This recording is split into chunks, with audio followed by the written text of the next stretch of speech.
Sí, decíamos que cuáles son los pasos a seguir de un paciente. Hablábamos que el primer paso tiene que ser analítico, o el informe diagnóstico tiene que ver con el conjunto de signos y síntomas detectados en una persona. Luego de ese análisis pasamos al 2, que tenemos entonces ver de forma mucho más analítica la constitución de un síndrome, si estamos frente a un síndrome. El paso 3, si hay un síndrome, buscar entonces las causas o la etiopatogenia que habíamos hablado hace un momento. Y en el paso 4, nosotros agrupamos todas esas causas y al grupo de causas las llamamos, sean factores determinantes que tienen relación a la causa final. Cuando estos factores están presentes aparecerá la analítica. Y después vemos los factores precipitantes, que estos factores en sí mismos no tienen una relación de causa y efecto con la analítica, pero precipitan su aparición. Por ejemplo, el casarse. Ese no es un problema. El hecho de que al acercarse al matrimonio o incluso casarse, comienzan a aparecer los factores determinantes, porque el factor casarse fue precipitante en este caso. Y entonces aparecen todos otros factores, otras situaciones. En este caso también podremos ver el factor de vulnerabilidad. Son aquellos que por sí solos no desarrollan una enfermedad, pero preparan al organismo para, llegado el caso, tengan más posibilidad de enfermar de un determinado tipo. O sea, todas las personas no tienen la misma vulnerabilidad a enfermarse. Entonces tienen factores de vulnerabilidad que le pudieran afectar.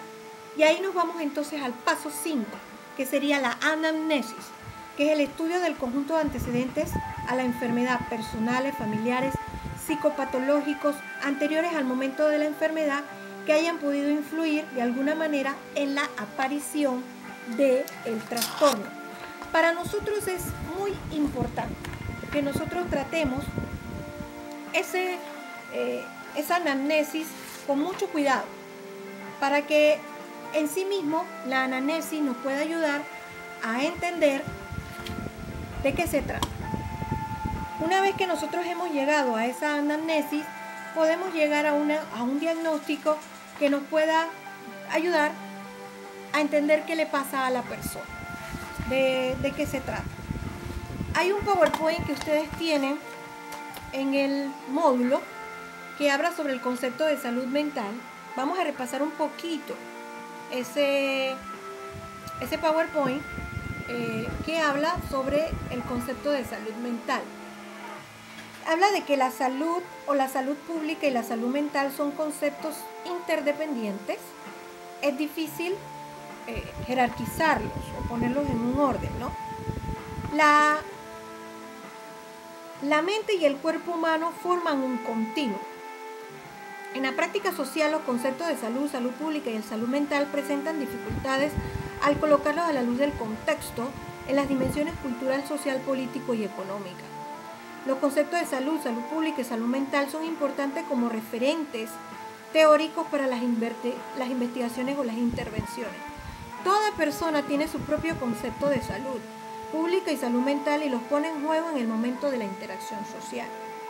El concepto de salud, según la Organización Mundial de la Salud, es salud no solo es la ausencia de enfermedad, sino también el estado de bienestar somático, psicológico, social del individuo en la colectividad.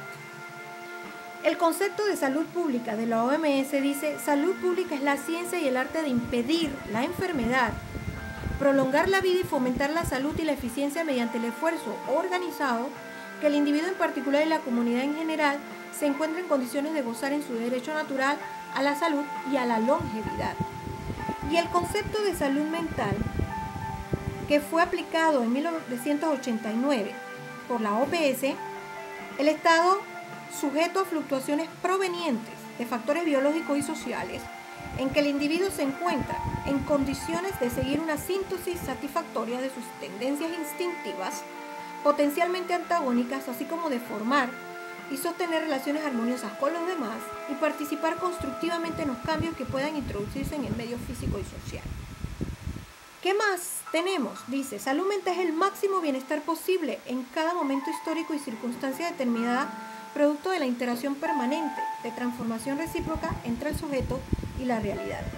El concepto de salud mental, construido por el Ministerio de Salud del Canadá, y avalado por el Ministerio de Salud de Colombia, salud mental es la capacidad de todas las personas y los grupos para interactuar entre sí y con el medio ambiente de modo de proveer el bienestar subjetivo, el desarrollo y uso óptimo de las potencialidades psicológicas, cognitivas, afectivas y relacionadas para el logro de metas individuales, colectivas en concordancia con la justicia y el bien común. Finalmente vemos también un énfasis que se le pone a la salud pública en la salud mental. Salud mental es la capacidad cognitiva, afectiva, emocional y relacional de un individuo o de un grupo social que les permite enfrentar y sugestionar satisfactoriamente sus procesos vitales y resolver sus necesidades personales, sociales y culturales. Entonces, la capacidad de resolver y autogestionar